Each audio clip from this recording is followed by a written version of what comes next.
ഗോവിന്ദച്ചാമിയുടെ jail ചാട്ടവുമായി ബന്ധപ്പെട്ട് ചില കാര്യങ്ങൾ പറയാമെന്ന് തോന്നി. ഇന്ന് രാവിലെയാണ് സൗമ്യ വധക്കേസ് പ്രതി ഗോവിന്ദച്ചാമി കണ്ണൂർ സെൻട്രൽ ജയിലിൽ നിന്നും ചാടിയ വാർത്ത പുറത്തു വന്നത്.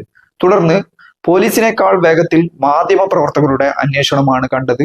വളരെ വലിയ രീതിയിലുള്ള സോഷ്യൽ മീഡിയ പോസ്റ്റുകൾ, മാധ്യമങ്ങളുടെ അന്വേഷണങ്ങൾ, അങ്ങനെ കുറച്ച് സമയത്തിനുള്ളിൽ തന്നെ ഗോവിന്ദച്ചാമിയെ പോലീസ് പിടികൂടി. എന്നാൽ പറയാൻ വരുന്നത് അതല്ല. സത്യത്തിൽ നമ്മുടെ നാട്ടിലെ ജയിലുകൾ അതീവ സുരക്ഷയുള്ളതാണ്, പ്രത്യേകിച്ചും കണ്ണൂർ സെൻട്രൽ ജയിൽ പോലെയുള്ള ഒരു സ്ഥലം. അങ്ങനെയുള്ള ഒരു സ്ഥലത്താണ് ഗോവിന്ദച്ചാമിയെ ജയിലിലടച്ചിരിക്കുന്നത്. നേരത്തെ അദ്ദേഹം ശിക്ഷിക്കപ്പെട്ടാണ് ജയിലിൽ കഴിയുന്നുള്ളത്. അങ്ങനെ ശിക്ഷിക്കപ്പെട്ട് ജയിലിൽ കഴിയുന്ന അതീവ സുരക്ഷയിലുള്ള ഗോവിന്ദച്ചാമിയെ പോലെയുള്ള ക്രിമിനൽ അദ്ദേഹം എങ്ങനെയാണ് പുറത്തു കടന്നത്? പണ്ട് പറയുന്നത് പോലെയുള്ള മതില് തൂങ്ങിയുള്ള ജയിൽ ചാട്ടമൊക്കെ ഇന്ന് അത്ര എളുപ്പമുള്ള കാര്യമല്ല. അത് പഴയ കാലത്തൊക്കെ ഇത്രയും ക്യാമറ സംവിധാനങ്ങളുള്ള, ഇത്രയും നിരീക്ഷണ സംവിധാനങ്ങളൊന്നും ഇല്ലാത്ത കാലത്താണ്. ഇന്ന് ഓരോ പ്രസിഡന്റ് ഓഫീസർമാർ ഉണ്ടാകും, അവിടെ അതിന് ഉദ്യോഗസ്ഥരുണ്ടാകും, മറ്റു ആളുകളുണ്ടാകും, ക്യാമറ, ഇങ്ങനെ പലവിധ കാര്യങ്ങളുണ്ട്. ഏതായാലും അങ്ങനെയുള്ള ഒരു ആത്യന്തികമായ ഒരു സുരക്ഷാ വലയമുള്ള ഒരു ജയിൽ ചാട്ടം എങ്ങനെ ഗോവിന്ദസ്വാമിക്ക് സാധ്യമായി എന്നുള്ളതും, അത് മണിക്കൂറുകൾക്കകം തന്നെ അയാൾ പിടിക്കപ്പെടുന്നു, വീണ്ടും ജയിലിലടക്കപ്പെടുന്നു. ഇത് മൊത്തത്തിൽ നോക്കുമ്പോൾ ചില പ്രശ്നങ്ങൾ ഉള്ളതായിട്ടാണ് നമുക്ക് തോന്നുന്നത്. എന്തുകൊണ്ട് ഗോവിന്ദച്ചാമി ജയിൽ ചാടി? ഇതിന് ആരെങ്കിലും സഹായം കിട്ടിയോ? എങ്ങനെയാണ് ജയിൽ ചാട്ടം സാധ്യമായത്? അതുകൊണ്ട് തന്നെ ഈ മണിക്കൂറുകൾക്കകമുള്ള ഈ അദ്ദേഹത്തെ പിടിക്കാൻ പറ്റി എന്നുള്ളതും വളരെ ശ്രദ്ധേയമായ കാര്യമാണ്. അദ്ദേഹത്തിന് ആരുടെയും സഹായം ഇല്ലാതെയാണോ അദ്ദേഹം ജയിൽ ചാടിയത്?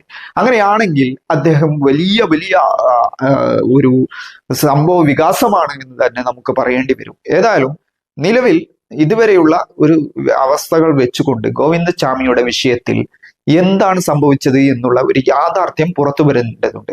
നിലവിൽ പ്രതിപക്ഷങ്ങളൊക്കെ അത് ഭരണവർഗത്തിന്റെ, അതായത് സർക്കാരിന്റെ പിടിപ്പുകേടാണെന്നും അതുപോലെ തന്നെ ആഭ്യന്തരവുമായി ബന്ധപ്പെട്ട ജയിലിലടക്കമുള്ള സുരക്ഷാ ക്രമീകരണങ്ങളുടെ പ്രശ്നമാണെന്നുള്ള ആരോപണങ്ങൾ ഉന്നയിക്കുന്നുണ്ട്.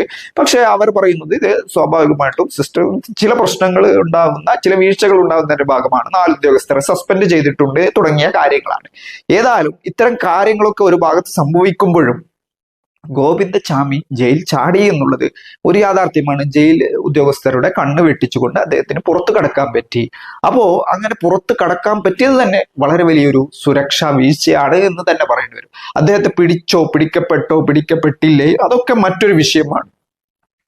അത് വലിയ ആഘോഷമായിട്ട് കേരള പോലീസ് കാണുന്നുണ്ട്. ഏതായാലും അദ്ദേഹത്തെ മണിക്കൂറുകൾക്കൊക്കെ പിടിക്കാൻ പറ്റി എന്നുള്ളത് ഒരു യാഥാർത്ഥ്യമാണ്. ജനങ്ങളെ സംബന്ധിച്ചിടത്തോളം കുറച്ച് അതിൽ ആത്മവിശ്വാസം ഉണ്ടാക്കുന്ന കാര്യമാണ്. പക്ഷേ ഇവിടെ എന്താണ് സംഭവിച്ചത് എന്നുള്ളതും ഇതിന് പിന്നിലുള്ള കാരണങ്ങൾ എന്ത് എന്നതും അതിന് ആസ്പദമായിട്ടുള്ള വിഷയങ്ങൾ എന്താണ് സംഭവിച്ചിട്ടുള്ളത് എന്നും ഓരോരുത്തർക്കും പുറത്തു വരേണ്ട കാര്യമാണ്.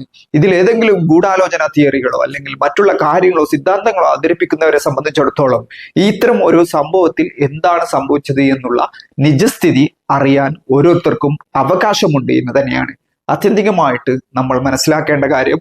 ഒരുപാട് ഗോവിന്ദച്ചാമിമാർ വിവിധ ജയിലുകളിൽ കേരളത്തിൽ കഴിയുന്നുണ്ട്. അവരൊക്കെ നാളെ പല രീതിയിൽ പുറത്തു ചാടാനുള്ള സാഹചര്യങ്ങൾ തീർച്ചയായിട്ടും ഒഴിവാക്കപ്പെടണം.